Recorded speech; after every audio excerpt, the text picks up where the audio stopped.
Is your Craftsman stud finder giving you trouble? Most malfunctions stem from two primary issues: battery problems and improper calibration. Let's walk through the essential troubleshooting steps. Step 1. Always check the battery first. A weak battery is the number one reason for stud finder malfunctions. Replace it with a brand new battery of the correct type, whether it's AA or 9 volts, ensuring it's installed correctly according to the positive and negative symbols in the battery compartment. Look for the battery compartment, remove the old battery, and insert a fresh one. Make sure the positive and negative terminals align correctly with the markings inside the compartment. If a fresh battery doesn't solve the issue, recalibration is the next step. Proper calibration is essential because stud finders measure wall density and calibration adjusts the device to your specific wall material. Here's the correct calibration procedure.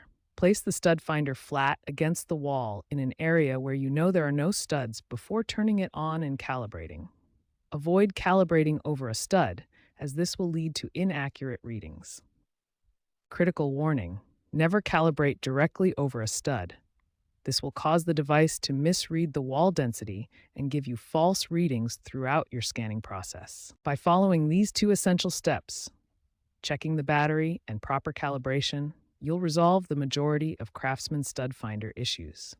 Always follow your specific model's manufacturer instructions for the best results. When battery and calibration aren't the problem, focus on your scanning technique. The way you move and hold the stud finder is critical for accurate detection. Move the stud finder slowly and steadily across the wall. Rushing the scan is one of the most common mistakes that leads to missed studs or false readings. Hold the device vertically, parallel to doors and windows. This orientation ensures the sensor reads the wall structure correctly and follows the natural direction of the studs. Environmental factors significantly impact stud finder performance. Wall material is the most important consideration for accurate detection. Wall thickness also matters. Make sure your stud finder's scanning depth matches your wall thickness. Most standard drywall is 1/2 inch to 5/8 inch thick. To find the exact center of a stud, you need to mark both edges. Most stud finders detect the edges first, then you calculate the center point. First, mark the left edge of the stud with a pencil, then scan from the opposite direction to find and mark the right edge.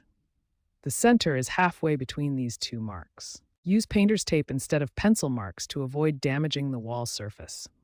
This is especially important on painted or finished walls. Here are the key best practices to remember. Standard stud spacing is either 16 or 24 inches on center, which can help you verify your findings. Always consult your user manual for device-specific instructions. Remove nearby metal objects that could interfere with readings, and remember that practice makes perfect with stud finders. Following these advanced troubleshooting steps and best practices will help you achieve accurate stud detection every time. Remember that technique and environmental awareness are just as important as having a properly calibrated device.